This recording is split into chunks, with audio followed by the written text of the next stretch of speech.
escola do mundo, onde eu posso ensinar e aprender. A palavra da sabedoria é a nossa EBD. Deus é o nosso diretor, o Espírito Santo nosso professor. A Bíblia é a cartilha que ensina o caminho, a verdade e a vida. Deus é o nosso diretor, o Espírito Santo nosso professor. A Bíblia é a cartilha que ensina o caminho, a verdade e a vida. Bom dia, irmãos. Tudo bem com vocês? Estamos aqui mais um domingo de manhã para os nossos estudos na escola dominical. Vamos prosseguir com o nosso estudo da revista Expressão, o Evangelho de João, Jesus, a verdade que liberta. E hoje nós vamos ver a aula número 5, que é Jesus, o grande Eu Sou.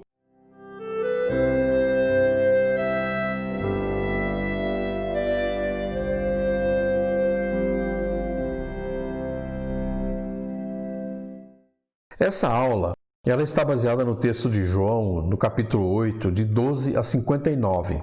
Então, é um texto longo, né? Então, nós vamos fazer diferente. Ao invés de nós lermos o texto agora no início da aula, nós iremos lendo o texto à medida que nós apresentaremos os acontecimentos da aula. Muito bem? Vamos orar? Bondoso Deus, Pai querido, muito obrigado, Senhor. Muito obrigado, Pai, porque nós estamos aqui reunidos em Teu nome, Senhor, virtualmente, mas com os nossos corações cheios de alegria, porque podemos ouvir a Sua palavra, Senhor. Pedimos que o Senhor abra os nossos corações, que o Senhor nos torne receptivos, para que nós possamos melhor entender a Sua palavra e nos tornarmos mais dispostos a viver a Sua palavra, Senhor.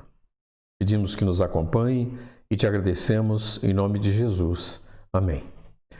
Irmãos, então, nessa aula de hoje, nós vamos ver algumas afirmações apresentadas por Jesus. Nesse texto, né, no capítulo 8 de João, que começa com o relato da mulher adúltera, né, que nós não vamos abordar, nós vamos abordar a partir do versículo 12, né? Então, que é onde que Jesus fala que eu sou, né? Que ele fala que ele é o caminho, a verdade e a vida, ele é a luz do mundo e assim por diante. Então, esse texto é um texto maravilhoso. Aliás, eu tenho agora, né, com essa história de fazer as apresentações das aulas, eu tenho lido bastante o Evangelho de João e recomendo a todos que leiam. O Evangelho de João é uma descoberta, é um descortinar da vida de Jesus, da divindade de Jesus, do poder de Jesus, da fascinação que Jesus inspira nas páginas do Evangelho. Então vejam bem, aqui nós fazemos uma comparação inicialmente, né, entre Moisés e Jesus. Quando Moisés foi chamado para sua missão, para libertar os hebreus, né, que estavam escravos no Egito já há 400 e tantos anos, né? Então Moisés teve algumas reações que foram muito peculiares. É interessante a gente ver essas reações. Então, primeiramente, quando Moisés entendeu que ele estava tendo uma visão de Deus, ele ficou maravilhado. Então ele disse assim, apareceu-lhe o anjo do Senhor numa chama de fogo, no meio de uma sarça. Moisés olhou e eis que a sarça ardia, e a sarça não se consumia. Então disse consigo mesmo, irei para lá e verei que maravilha, por que a sarça não se queima? Né? Mas, logo em seguida, ele teve medo, porque quando Deus viu que ele ia na sua direção, Deus o chamou. Vendo o Senhor que ele se voltava para ver, Deus, do meio da sarça, o chamou e disse, Moisés, Moisés. E ele respondeu, eis-me aqui. E Deus continuou, não te chegues para cá, tira as sandálias dos pés, porque o lugar em que estás é terra santa. E disse mais, eu sou o Deus de teu pai, o Deus de Abraão, o Deus de Isaque e o Deus de Jacó. Moisés escondeu o rosto porque temeu olhar para o Senhor. Teve medo de olhar para o Senhor, né? Mas ele também, quando Deus explicou para ele o que Deus estava pretendendo dele, ele hesitou. Ele deve ter sido um choque, né, para ele, uma coisa tão grande, uma responsabilidade tão grande, quando Deus falou para ele a missão que ele ia ter que fazer. E ele então respondeu, disse então Moisés a Deus: quem sou eu para ir a Faraó e tirar do Egito os filhos de Israel? Deus lhe respondeu: eu serei contigo, e este será o sinal de que eu te enviei. Depois de haveres tirado o povo do Egito, servireis a Deus neste monte. Disse Moisés a Deus: eis que quando eu vier aos filhos de Israel e lhes disser: o Deus de vossos pais me enviou a vós outros, e eles me perguntarem: qual é o seu nome? Que lhes direi? Disse Deus a Moisés: eu sou o que sou. Disse mais: assim dirás aos filhos de Israel: eu sou, me enviou a vós outros. Disse Deus ainda a Moisés: assim dirás aos filhos de Israel: o Senhor, o Deus de vossos pais, o Deus de Abraão, o Deus de Isaque, o Deus de Jacó, me enviou a vós outros, e este é o meu nome eternamente, e assim serei lembrado de geração em geração. Vejam aqui uma coisa interessante, né? Deus se apresentou para Moisés dando o seu nome: eu sou. Eu sou. Não vamos esquecer isso, é importante no acompanhamento da lição. Outra coisa que aconteceu é que, naquele instante, Moisés se sentiu incapaz. Ele sentiu, eu acho que eu não vou ter condição de fazer um negócio desse. É uma coisa muito grande, muito complexa. E aí respondeu Moisés: mas eis que não crerão, nem acudirão à minha voz, pois dirão: o Senhor não te apareceu. Eles vão duvidar de mim. Imagina, chegar lá e falar um negócio tão grande desse para eles. Acha que eles vão acreditar? Ele argumentou com Deus. Então Moisés disse ao Senhor: ah, Senhor, eu nunca fui eloquente, nem outrora, nem depois que falaste a teu servo, pois sou pesado de boca e pesado de língua. Respondeu-lhe o Senhor: quem fez a boca do homem? Eu quem faz o mudo, ou o surdo, ou o que vê, ou o cego? Não sou eu o Senhor? Vai agora, e eu serei como a tua boca, e te ensinarei o que has de falar. Ele, porém, respondeu: ah, Senhor, envia aquele que has de enviar, menos a mim. Então acendeu-se a ira do Senhor contra Moisés e disse: não é Arão o levita teu irmão? Eu sei que ele fala fluentemente, e eis que ele sai ao teu encontro, e vendo-te, se alegrará no seu coração. Todo esse texto está no comecinho de Êxodo. Muito bem, nesse trecho do Evangelho de João, Jesus faz 7 afirmações, que são 7 declarações da graça de Jesus. Ele afirma que ele é o pão da vida, que dá o alimento espiritual. Ele afirma que ele é a luz do mundo, que afasta as trevas. Ele é a porta para as ovelhas, que dá acesso a Deus. Ele é o bom pastor, que protege as ovelhas do perigo. Ele é a ressurreição e a vida, que vence a morte. Ele é o caminho, a verdade e a vida, que conduz à comunhão com o Pai. E ele é a videira verdadeira, que sustenta os ramos para que deem fruto. Nessa lição, nós vamos estudar o conteúdo de 5 afirmações. Eu sou o pão da vida, eu sou a luz do mundo, eu sou a ressurreição e a vida, eu sou o caminho, a verdade e a vida, e sou a videira verdadeira. Ao analisarmos o Evangelho de João, nós vamos encontrar uma série de 23 afirmações de Jesus dizendo: eu sou. Então, percebam que Jesus se apresenta aqui como Deus se apresentou a Moisés dizendo: eu sou. Então, Jesus e o Pai são um. Ele disse: quem vê a mim, vê ao Pai. Então, o primeiro trecho da lição é Jesus, o pão da vida.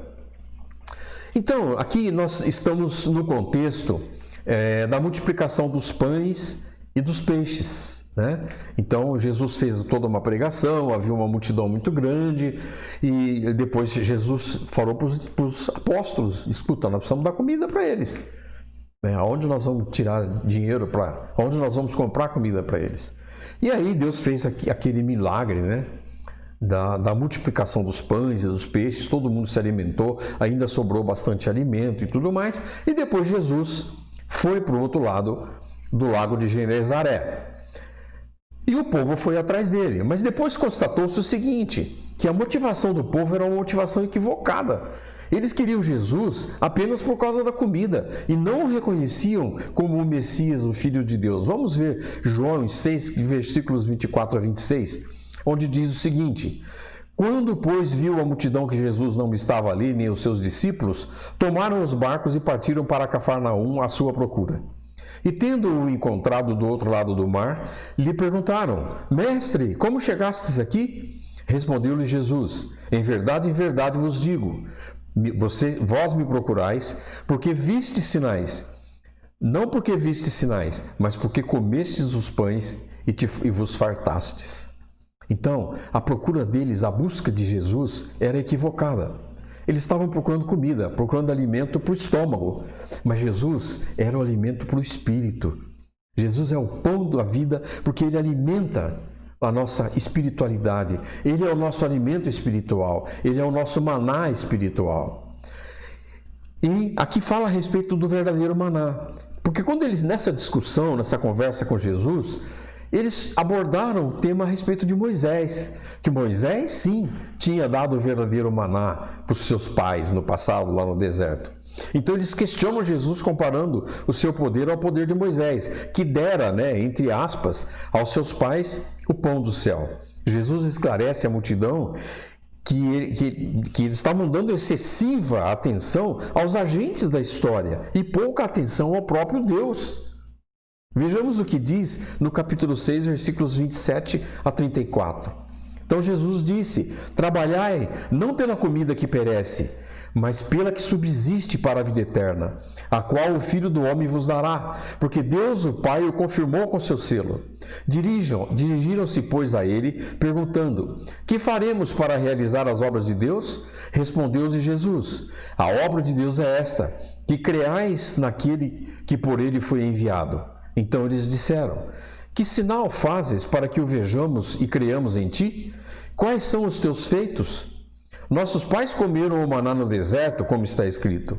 Deu-lhes a comer o pão do céu. Replicou-lhes Jesus: em verdade vos digo, não foi Moisés quem vos deu o pão do céu. O verdadeiro pão do céu é meu Pai quem vos dá. Porque o pão de Deus é o que desce do céu e dá vida ao mundo. Então lhes disseram: Senhor, dás-nos sempre desse pão. Voltaram ainda na questão do alimento físico. Senhor, dá-nos sempre desse pão, para que a gente esteja sempre de barriga cheia.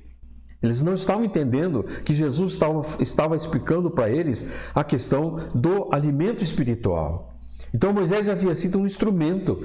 Deus era de fato o verdadeiro doador do maná. Além disso, o pão que Deus proveu por meio de Moisés não era o verdadeiro pão do céu. Ele era imperfeito, ele estragava, deu bicho, quando eles resolveram juntar aquele montão de maná para o dia seguinte, pensando: vai que amanhã não cai o maná, Aí o maná estragou tudo, porque Deus tinha dado uma ordem para eles ajuntarem apenas a necessidade para um dia, Jesus era o genuíno pão do céu que estava bem diante deles. E eles com uma dificuldade imensa de entenderem isso, Ainda nesse texto com Jesus, o pão da vida, Jesus disse: o pão de Deus é o que desce do céu e dá vida ao mundo, como nós acabamos de ler, Então Jesus é esse pão. Ele é o único que pode dar e sustentar a vida espiritual e eterna. Aquele que se alimenta de Cristo é plenamente saciado, jamais terá fome e jamais terá sede, jamais terá fome de justiça e jamais terá sede de fé, jamais terá sede de graça, jamais terá sede de presença de Cristo nas suas vidas. É um pão que nos alimenta para sempre. Então esse Jesus é esse pão. Jesus deixa claro que somente por seu intermédio o homem pode receber a vida eterna. Vejamos o que está escrito em João no capítulo 6, versículos 48 a 51. Eu sou o pão da vida. Vossos pais comeram o maná no deserto e morreram.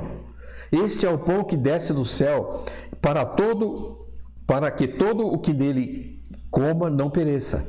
Eu sou o pão vivo que desceu do céu. Se alguém dele comer, viverá eternamente. E o pão que eu darei pela vida do mundo é a minha carne. Vejam a profundidade disso que Jesus está falando, né? Os pais deles comeram o maná do deserto, mas eles morreram. Passou o tempo e eles morreram. Quem come desse maná que Jesus está oferecendo agora, quem come da carne dele, quem se alimenta dele, nunca perecerá. Veja o que ele fala: se alguém dele comer, viverá eternamente. O pão que eu darei pela vida do mundo é a minha carne. Mas também Jesus fala que ele é a luz do mundo. O contexto desse trecho é na festa dos tabernáculos. Na festa dos tabernáculos, eles acendiam muitas luzes, porque a festa do tabernáculo, com aquela grande quantidade de luzes acesas, representava a coluna de fogo que os conduzia e que os aquecia no caminhar pelo deserto, né? Então, durante o dia ia a nuvem. Se a nuvem andava, eles andavam. Se a nuvem parava, eles paravam. E à noite ia a coluna de fogo, que os aquecia e que iluminava todo o acampamento para que eles tivessem luz. Então, nessa festa, as luzes eram acesas para isso, para lembrar a coluna de fogo que guiava o povo no deserto. Em Isaías, no capítulo 60, versículos 19 a 22, diz o seguinte: nunca mais te servirá o sol para a luz do dia, nem com o seu resplendor a lua te alumiará, mas o Senhor será a tua luz perpétua, e o teu Deus a tua glória.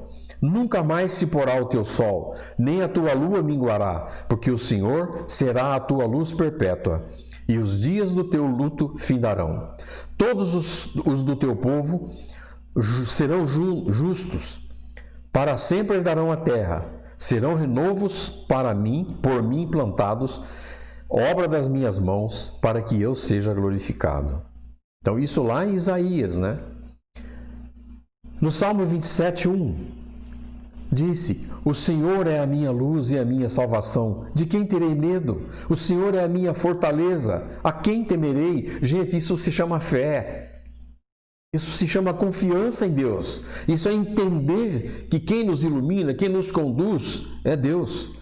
Que a nossa luz é Jesus, que Ele veio para nos salvar. Senhor, o Senhor é a minha luz e a minha salvação. De quem terei medo? O Senhor é a fortaleza da minha vida. A quem temerei? Cristo se autodenomina a luz do mundo, revelando a sua natureza divina e redentora.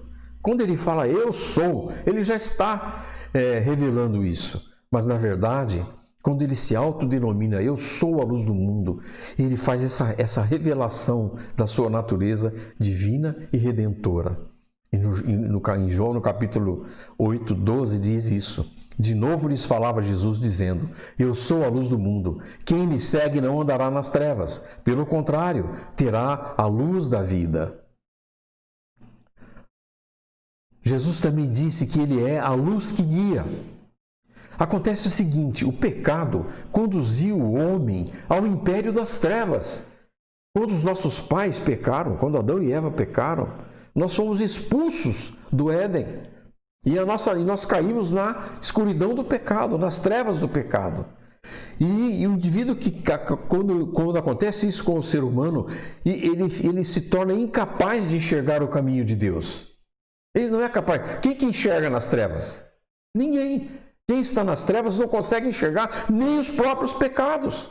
E é isso que nos dá a certeza da nossa salvação. Quando nós conseguimos enxergar os nossos pecados, significa que nós saímos das trevas, que nós estamos andando na luz junto com Jesus. Não há alternativa para poder voltar ao Criador senão mediante Cristo. Nós não temos meio, gente, de pegar um helicóptero e ir subindo até chegar no céu para ficar com Deus. Nós não temos nenhum meio para voltar a Deus, para voltar a morar com Deus, para coabitar com Deus, senão mediante Cristo. É nesse sentido que o Senhor se revela como a luz do mundo, isto é, a luz que guia para a vida. Quando ele fala a vida, ele está falando da vida eterna, né? Quando essa luz resplandece, as trevas não prevalecem contra ela. Não podem prevalecer contra ela. Assim como a coluna de fogo apontava o caminho, iluminando o povo, Jesus é a luz da vida, que todo aquele que nele confia, obedece e segue os seus mandamentos, não permanece nas trevas. Em João, no capítulo 12, versículo 36, ele diz: enquanto tendes a luz, credes na luz, para que vos torneis filhos da luz. Jesus disse essas coisas e, retirando-se, ocultou deles. Isso já ele disse quando ele já estava sabendo que estava chegando a sua hora. Ele disse também no versículo 46: eu vim como a luz para o mundo, a fim de que todo aquele que crê em mim não permaneça nas trevas, não pereça nas trevas, né?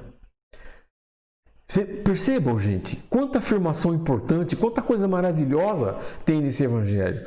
E eu acho até que quando uma pessoa vai começar a estudar a Bíblia, ele deveria ler primeiro o evangelho de João, porque aí ele passa a entender toda a divindade de Jesus e ele passa a entender melhor as afirmações que Jesus faz. Jesus é a luz que liberta. Além de conduzir o homem, tirar o homem das trevas, o pecado acrescentou as trevas na vida do homem e o pecado também escraviza o homem. Então, além de conduzir o homem às trevas, o pecado também o escraviza.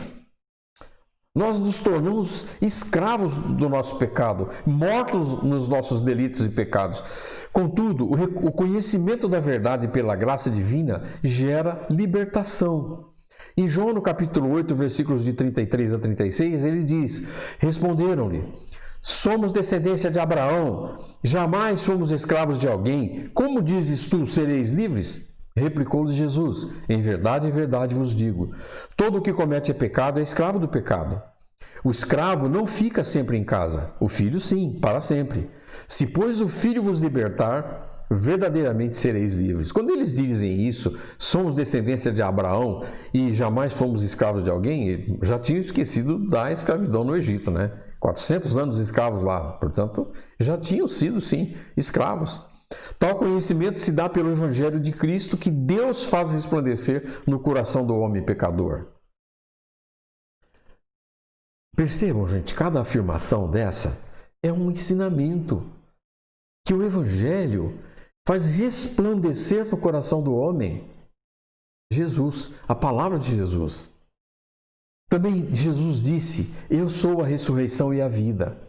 Disse na casa de Marta e Maria por ocasião da morte de Lázaro. Então, Jesus estava em Betânia e quando ele soube que Lázaro estava doente, ele demorou um pouco para voltar. E quando ele chegou, Lázaro já tinha morrido, já estava enterrado, já fazia 4 dias, né? Então, aí tem um diálogo interessante em João 6, em 39 e 40, quando se diz: e a vontade de quem me viu é esta, que nenhum eu perca de todos os que me deu.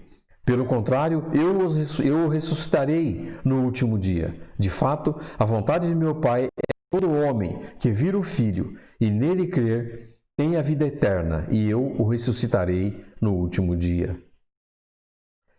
Jesus é a ressurreição. Aqueles que creem em Jesus estão assegurados de que, mesmo morrendo fisicamente, serão por ele ressuscitados. Veja o que ele diz em João, no capítulo 11, versículos 26 a 32. Disse-lhes Jesus: teu irmão há de ressurgir. Ele falou isso para Marta. E ela respondeu: eu sei, replicou Marta, que ele há de ressurgir na ressurreição no último dia. Disse-lhe Jesus: eu sou a ressurreição e a vida. Quem crê em mim, ainda que morra, viverá. E todo o que vive e crê em mim não morrerá eternamente. Crês isto? Marta tinha pensado que ele estava falando da ressurreição dos últimos tempos, né? Jesus é a vida. Isso está afirmado no verso 25. Aquele que recebe a Cristo e permanece crendo, jamais experimentará a morte eterna. Aquele que crê em Cristo já ressuscitou espiritualmente e ainda que passe pela morte física, nunca morrerá eternamente. Gente, vocês pensaram que já pensaram que nós somos ressurretos? Que nós já ressuscitamos? Nós estávamos mortos em nossos delitos e pecados e quando Cristo morreu no nosso lugar, nós ressuscitamos com Ele. E nós adquirimos novamente a vida eterna, se permanecermos nele, se crermos nele. Então, ordenou Jesus: tirai a pedra do túmulo de Lázaro, né? Disse-lhe Marta, irmã do morto: Senhor, já cheira mal, porque já é de 4 dias. Respondeu-lhe Jesus: não te disse eu que, se creres, verás a glória de Deus? Tiraram então a pedra, e Jesus, levantando os olhos para o céu, disse: Pai, graças te dou porque me ouviste. Aliás, eu sabia que sempre me ouves, mas assim falei por causa da multidão presente, para que creiam que tu me enviaste. E tendo dito isto, clamou em alta voz: Lázaro, vem para fora. Saiu aquele que estivera morto, tendo os pés e as mãos ligados com ataduras e o rosto envolto por um lenço. Então lhes ordenou Jesus: desatai-o e deixai-o ir. Gente, imagina, se a gente fechar os olhos um pouquinho e imaginar a gente ali, naquela cena, naquele momento, vendo acontecer uma coisa dessas, não teria como a gente duvidar, não é? Não teria como duvidar de que Ele é Deus, de que Ele é o Messias prometido. Jesus também afirmou que Ele é o caminho, a verdade e a vida. Ele diz: eu sou o caminho. O caminho aqui não é uma ideia, uma força ou qualquer outra coisa, mas uma pessoa. Jesus não é uma placa de trânsito indicando uma direção que nós devemos seguir. Jesus, ele não é uma ponte de concreto que faz uma ligação entre o carnal e o sobrenatural. Jesus é uma pessoa, Deus que desceu aqui, que encarnou, desceu aqui para nos salvar. Jesus é o único caminho que nos dá acesso ao Pai, pois só Ele é a propiciação pelos nossos pecados. Em Romanos, no capítulo 5, versículos de 9 a 12, diz o seguinte: logo, muito mais agora, sendo justificados pelo seu sangue, seremos por ele salvos da ira. Porque se nós, quando inimigos, fomos reconciliados com Deus mediante a morte do seu Filho, muito mais, estando já reconciliados, seremos salvos pela sua vida. E não apenas isto, mas também nos gloriamos em Deus por nosso Senhor Jesus Cristo, por intermédio de quem recebemos e agora a reconciliação. Portanto, assim como por um só homem entrou o pecado no mundo, e pelo pecado a morte, assim também a morte passou a todos os homens, porque todos pecaram. Paulo disse: todos estão mortos em seus delitos. Não há um justo sequer. Todos estão mortos em seus delitos e pecados. Jesus, ele é tanto o caminho que liga Deus ao homem, como o caminho que leva o homem a Deus. Sem ele, é impossível nos achegarmos ao Pai. Vejam que aqui tem 2 palavras. É o caminho que liga o homem a Deus e é o caminho que leva o homem a Deus. Então, nós sabemos que nós temos esse caminho, nós estamos ligados a Deus por esse caminho, que é Jesus. E nós podemos chegar ao Pai por esse caminho.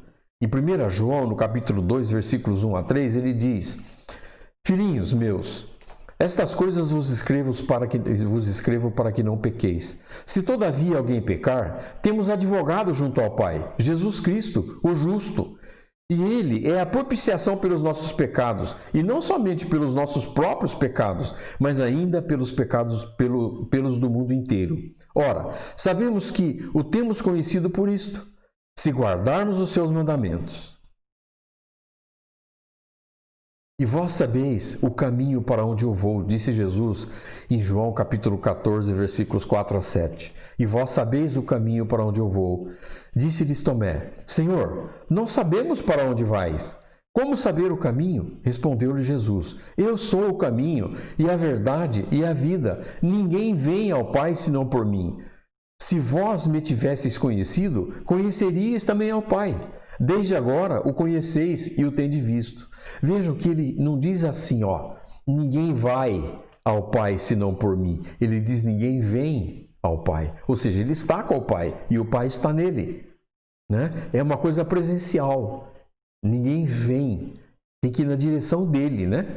Mateus 11, 25 a 28 diz: por aquele tempo exclamou Jesus: graças te dou, ó Pai, Senhor do céu e da terra, porque ocultaste essas coisas aos sábios e instruídos e as revelastes aos pequeninos. Sim, ó Pai, porque assim foi o teu agrado.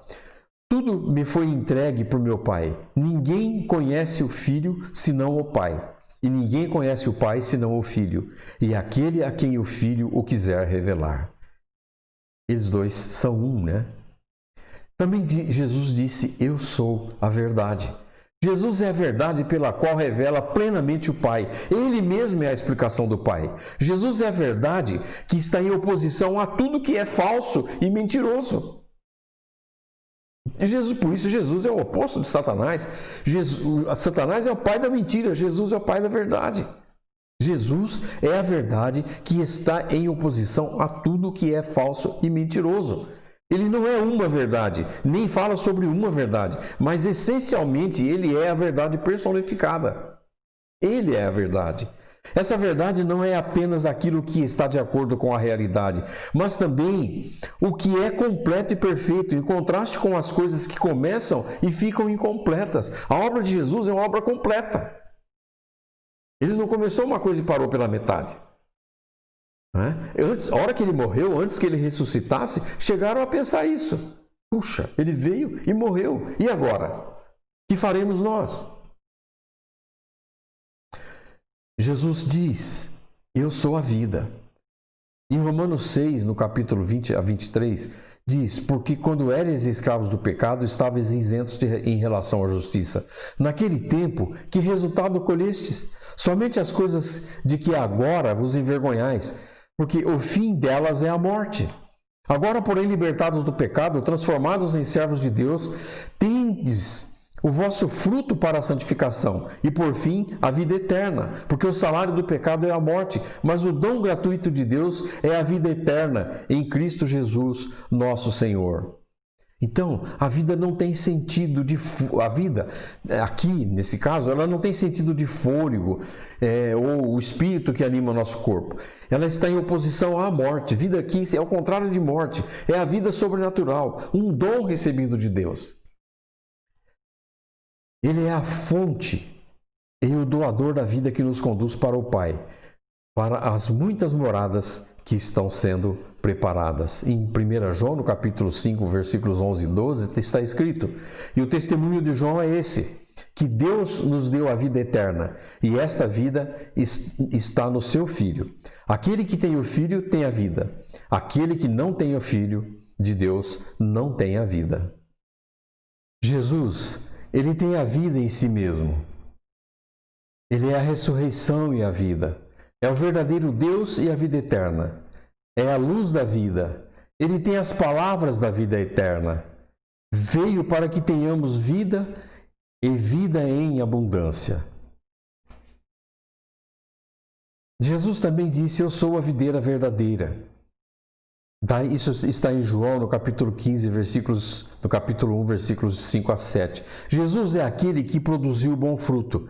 Ele cumpriu plenamente a vontade do Pai. E ele cumpriu plenamente a lei mosaica. Ele não pecou.